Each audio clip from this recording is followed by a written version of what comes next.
Salut tout le monde, j'espère que vous allez bien, que vous passez une bonne semaine. Je vous retrouve pour mon rendez-vous hebdomadaire du C'est mercredi, que lisez-vous? Sauf qu'on est jeudi, puisque hier je n'ai pas eu le temps de faire ce rendez-vous. Donc j'essaie de me rattraper aujourd'hui, c'est un peu difficile de reprendre le rythme, de pas oublier les rendez-vous, d'essayer de prendre le temps et tout pour le blog. Là je suis un peu à côté de la plaque. Donc là, je vais vous parler de mes lectures passées et ma lecture en cours. Je ne vous parlerai pas de ma future lecture parce que ça va prendre trop de temps, puisque j'ai quand même lu 3 livres la semaine passée. Donc je vais peut-être prendre un peu trop de temps et je veux pas trop que ça déborde. Et je voudrais faire un petit point à la fin, mais rapide, sur le salon du livre. J'y reviendrai sur une vidéo prochainement. Donc voilà, je vais essayer de pas trop m'éparpiller, pas de reprendre de temps. Et pour le salon du livre, je ferai des vidéos pour montrer ce que j'ai acheté, donc j'en profiterai pour en parler à ce moment-là et peut-être faire un article sur le blog. Mais tout ça encore, c'est utopique. Donc qu'est-ce que j'ai lu la semaine dernière? J'ai lu 3 livres, merci ces 4 jours de repos, qui n'ont pas été très très reposants, mais qui m'ont permis de lire grâce au train, puisqu'à l'aller j'avais 4 heures normalement, 4h30 de train, plus 2h30 de retard en plus, et au retour j'avais 5 heures, donc c'est vrai que ça faisait quand même pas mal de temps pour lire. Et je vous laissais donc la semaine dernière, j'étais en train de lire le tome 2 de Belladone, Soif de sang de Michel Rouhen aux éditions Milady, collection Bitlit. Je commençais à peine, je crois, la semaine dernière, quand je vous en ai parlé, j'avais lu 100 pages, et ça se passait très très bien. Conclusion, j'ai adoré. Autant que le tome 1, qui est quand même relativement différent cette fois-ci. J'ai trouvé que c'était... Alors, on a toujours autant de rebondissements, nos personnages nous sont toujours aussi attachants. J'ai même trouvé que certains personnages méchants, entre guillemets, j'ai réussi à les apprécier. L'auteur a su vraiment très très bien manier tous ses personnages et tout son univers. Donc le premier tome est un coup de cœur. Ici, ça sera pas un coup de cœur, mais juste pour un petit truc. Parce que... Ou alors je mettrai le coup de cœur, mais je mettrai quand même dans mon avis qu'il y a un petit truc, c'est la fin, que j'ai trouvé... Voilà. Ça m'a pas contenté, voilà. J'aurais aimé autre chose pour nos deux héros. Voilà. Donc je reste un peu sur ma faim. Je voyais pas forcément les choses comme ça. Donc, par contre, on va de rebondissement en rebondissement, c'est vraiment, on s'ennuie pas. Notre héroïne, à un moment donné, joue un jeu, à chaque fois, joue un petit peu un jeu dangereux vis-à-vis des vampires, et à chaque fois, elle se met dans des situations abracadabrantes. Merci les autres de la sortir toujours de la mouise. On retrouve donc Declan. Là encore, beaucoup de complications pour eux. On retrouve Mathias, on retrouve Noah, enfin on retrouve tous les personnages qu'on avait trouvés dans le tome 1.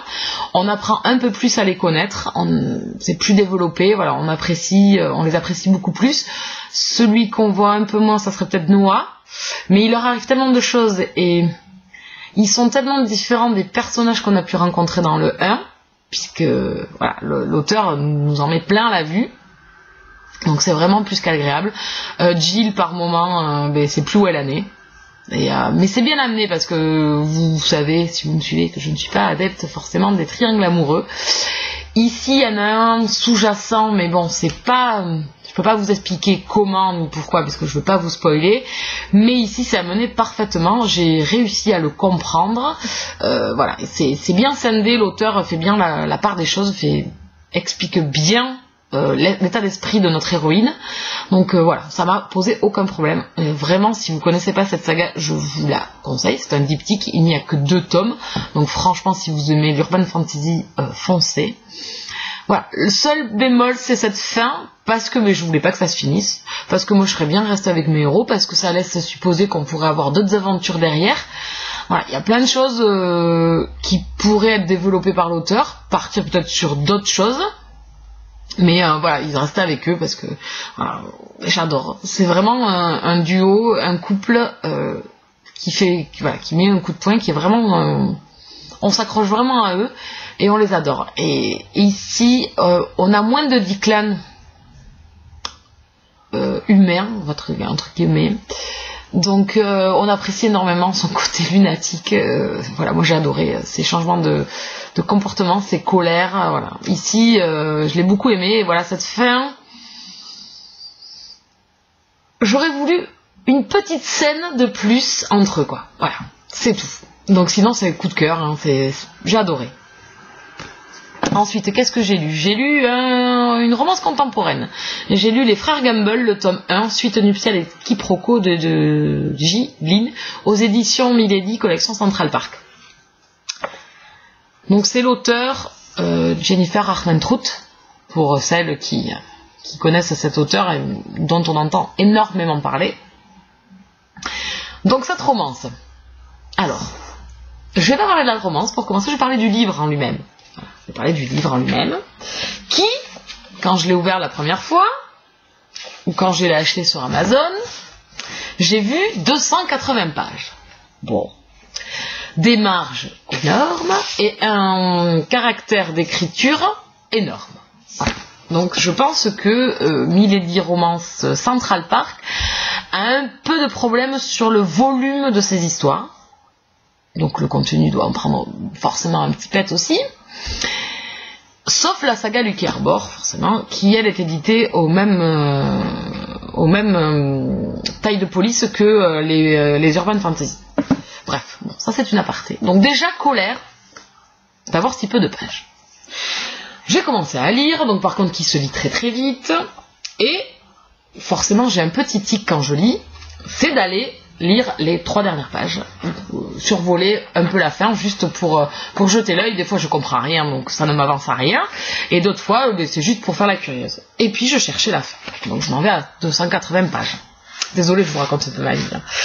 C'est pour vous donner mon état d'esprit quand j'ai vu ça. Celles qui étaient au salon avec moi, elles le savent parce que je crois que j'ai râlé 10 fois, je pense 20 fois. Donc je vais à la page 280, bien évidemment. Eh bien non, c'était pas la fin, c'était des personnages que je connaissais, enfin, que je connaissais pas trop. Donc je suis revenue en arrière. Eh bien oui, mais la fin de cette histoire est à 245 pages. Donc sur 280, on a 40 pages de du prochain tome, puisque ce sera, on reste avec les frères Gamble.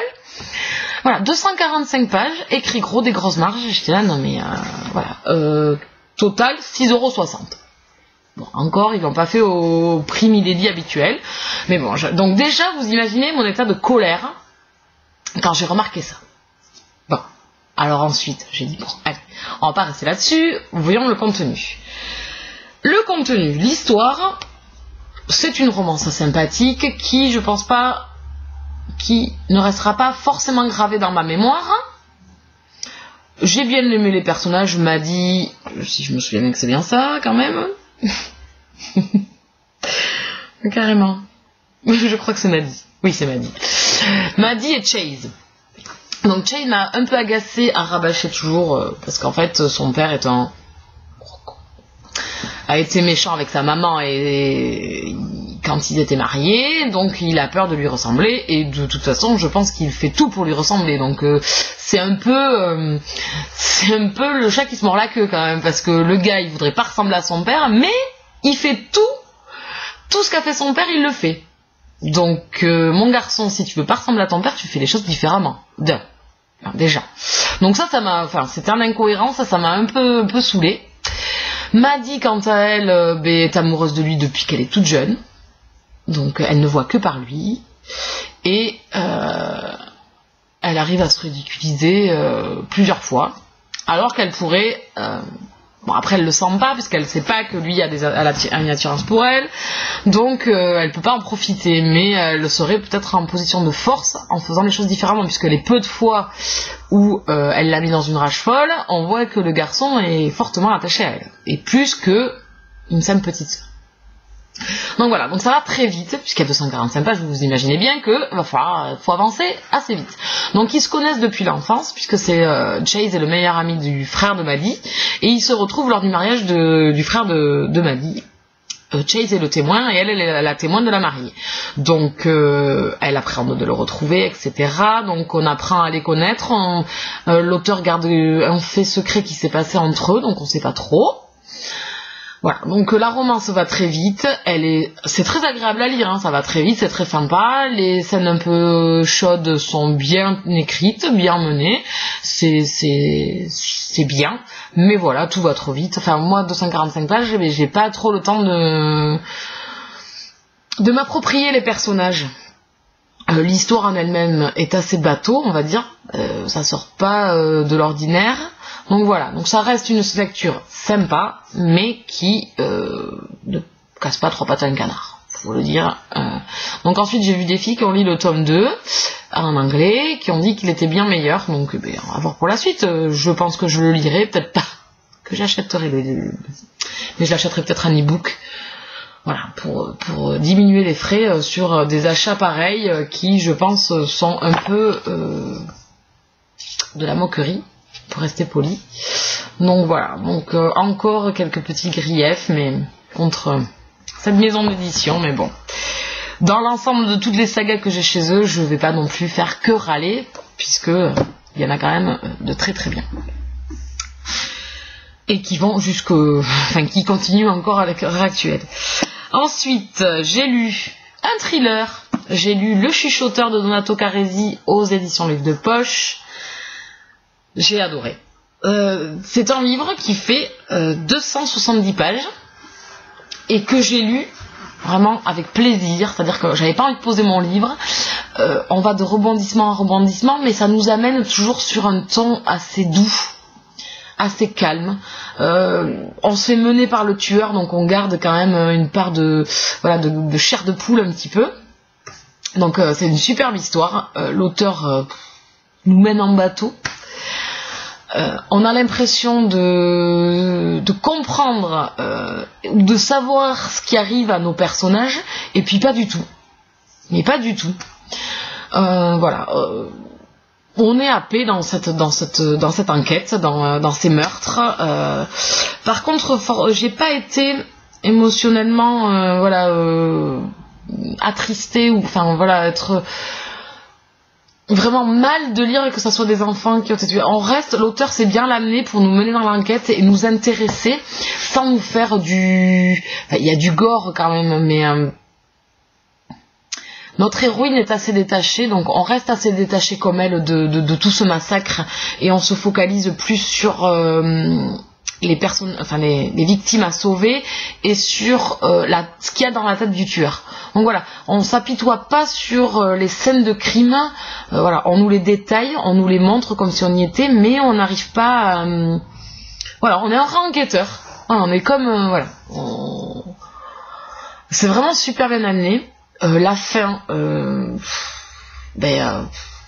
on s'attendait pas à ça. On pense suivre un personnage, une des victimes. L'auteur nous a pondu un truc extra. C'est vraiment super, ça se lit super bien. On a des personnages mais plus que torturés.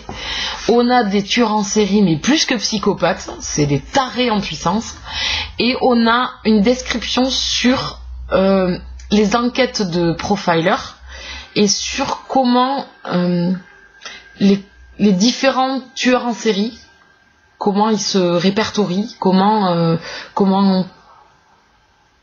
frappe un tueur en série, pourquoi, ça peut être sexuel, ça peut ne pas l'être du tout, ça peut être un plaisir de tuer, ça peut être une montée en puissance, tout ça, ça nous est détaillé, donc on rentre vraiment dans le profilage et on apprend à rentrer dans la tête de tous ces tueurs et de comment ils fonctionnent et de comment ils nous amènent sur leur scène de crime et en tirer, en voyant une scène de crime, comment il a choisi sa victime, etc. C'est vraiment super bien mené. On a l'enquête, on a l'apprentissage pour nous du profilage, on a nos personnages qui sont torturés et on a l'impression d'apprendre plein de choses sur les tueurs et pensant qu'il n'y en a qu'un. C'est super bien. Franchement, je vous le conseille. Vous aimez les thrillers, je vous le conseille. Je suis ravie de ma lecture.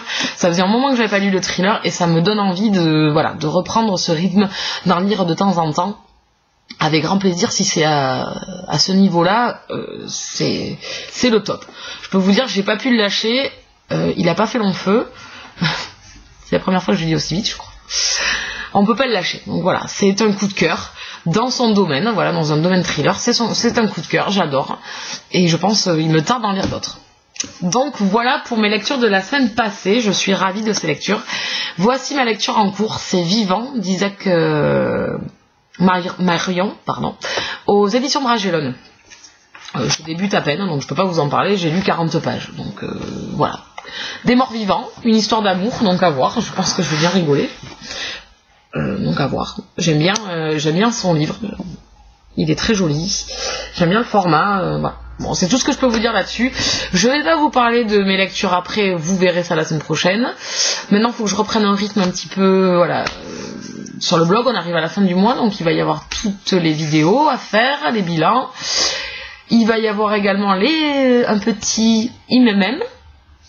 Donc je vais en faire deux. Donc un IMM pour ce qui est arrivé courant du mois de mars dans mes achats ou service presse ou concours, etc. Donc un IMM normal, entre guillemets. Et je vais vous faire un IMM sur les livres que j'ai achetés au Salon du Livre.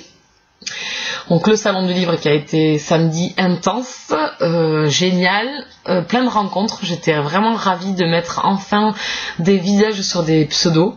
C'était vraiment super. Les auteurs également que je suis allée voir, je vous montrerai les dédicaces à ce moment-là, qui ont été vraiment très accessibles. On peut discuter avec eux, c'était vraiment un pur régal de rencontrer et d'avoir la facilité de discuter avec ces gens-là, comme voilà, de rentrer dans leur univers et de pouvoir discuter de leurs livres, c'était vraiment super. Également d'avoir vu les copinotes, donc on a fait une petite soirée après, mais on a été relativement calme, on a mangé au restaurant, donc c'était vraiment une superbe journée.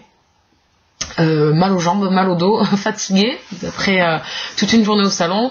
C'était vraiment super bien. J'ai pu aller voir tous les auteurs que je voulais et je reviens quand même, la valise a souffert. Je l'ai même cassée. Sac à dos qui faisait mal quand même à force. Je suis revenue avec une quinzaine de livres. Voilà. Et j'ai eu les dédicaces. Il y en a eu 1, 2, 3, 4, 5, 6 ou 7 dédicaces si je me souviens bien. Je vous montrerai tout ça donc dans ma prochaine vidéo. Donc voilà, c'était un super moment, j'ai adoré. Maintenant, il faut revenir sur Terre, parce que là, je suis revenue au boulot, donc je suis à la bourre. Je suis à la bourre sur le blog, je suis à la bourre sur mes avis. J'ai 5 avis en retard. Donc tout va bien. Et j'espère garder ce rythme de lecture, parce que c'est vrai que ce mois-ci a été encore un bon mois. Je tourne autour de 10 livres lus. Et pour moi, c'est super. Donc voilà, je vous ferai, voilà, j'en parlerai un peu plus dans ma prochaine vidéo. Je vous souhaite une bonne soirée, je vous souhaite de très bonnes lectures, une bonne fin de semaine, et je vous dis à ce week-end pour mes prochaines vidéos. Bye bye, bisous.